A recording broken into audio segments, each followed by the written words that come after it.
Tribal વિસ્તારમાં 12 ગામના ખેડૂતો દ્વારા નેશનલ હાઈવે વિસ્તરણ માટે જમીન સંપાદન બદલ યોગ્ય અને વધારેલા વળતરની માંગ સાથે કલેક્ટરને આવેદનપત્ર પાઠવવામાં આવ્યું હતું.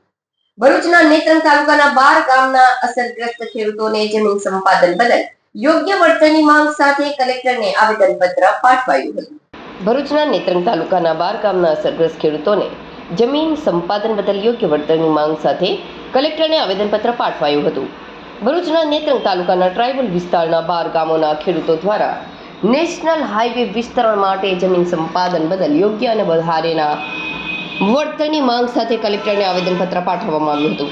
જેમાં જણાવ્યા અનુસાર હાઈવે માટે જમીન લેતી વખતે બજાર ભાવ મુજબ વળતર આપવામાં આવતું નથી અને જાહેરનામા બાદ પણ તેમને પૂરતું વળતર મળ્યું નથી. વાપી, અંબાબા, યાસવડ, નેત્રંગ, કાંડિયા, મોતી શામળાજી માર્ગ પર નેશનલ હાઈવે સત્તાધિકારીઓ દ્વારા જમીન સંપાદનની પ્રક્રિયા ચાલી રહી છે.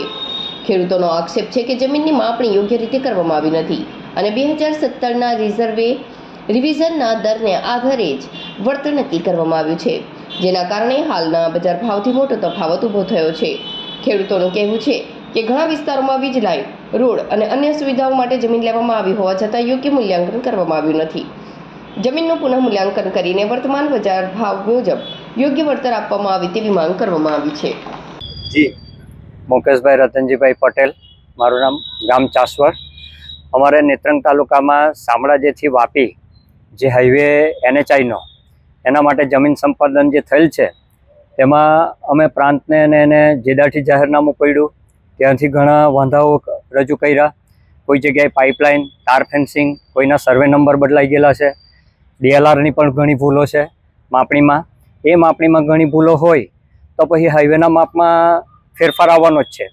પણ અમે DLRમાં ને એમાં રજૂઆત કરી, કોઈ અમને જૂનો માપ કે 1957થી જ્યારે કંઈક સડક બની જૂની ત્યારથી KGP કે દુરસ્તી કોઈ અસર કટ્યા પર બતાવી નથી ને તે અત્યારે ઘણા વર્ષો બાદ ગઈને જે જગ્યા ઘણી લઈ લીધી હતી તેનું અત્યારે હાઈવેનું કામ અહીંયા આર્બિટ્રેટરમાં, કલેક્ટરમાં કેસ રિફર થયેલા છે. એટલા માટે કલેક્ટર સાહેબને અમે આવેદન આપવા માટે 12 ગામના ખેડૂતો મોવી, ખરાટા, કોચબાર, કાટીપાડા, નેત્રંગ, ચાસવડ, કંબોડિયા, કેલીકવા, જણનાવાડી, મૌજા એ બધા ગામડાના અમે અહીંયા કલેક્ટર સાહેબને આવેદન આપવા માટે આવેલા હતા. બીજું કે બજાર કિંમતને જંત્રી 2011 પછી કોઈ રિવ્યૂ નથી કરી. 2011 પછી કોઈ જંત્રી સરકારે રિવ્યૂ નથી કરીને જૂના ભાવ પ્રમાણે અમને આપવા જાય તો આદિવાસી ટ્રાઇબલ એરિયામાં 19 રૂપિયા જંત્રીનો ભાવ છે. 19 રૂપિયા જંત્રીનો ભાવ હોય તો એ ખેડૂતોને શું મળશે? સ્ક્વેર મીટરે મળતા હોય ને જ્યારે હાઈવેને બધું બની જાય ત્યારે પછી પ્લોટિંગ ને બધું થાય તો એ સ્ક્વેર ફૂટ પ્રમાણે ચાલે છે ને સ્ક્વેર ફૂટનો ભાવ ઘણા ઉપર હોય, 2500-2700 રૂપિયા સ્ક્વેર ફૂટ હોય.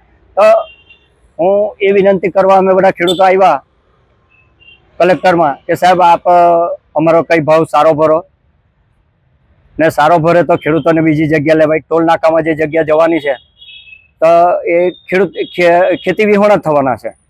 એક ખેડૂત છે તે કાટીપાડાનો ટોલ નાકામાં, તો એ જમીન બીજી જગ્યાએ આ કિંમતમાં ખરીદી પણ નહીં શકે.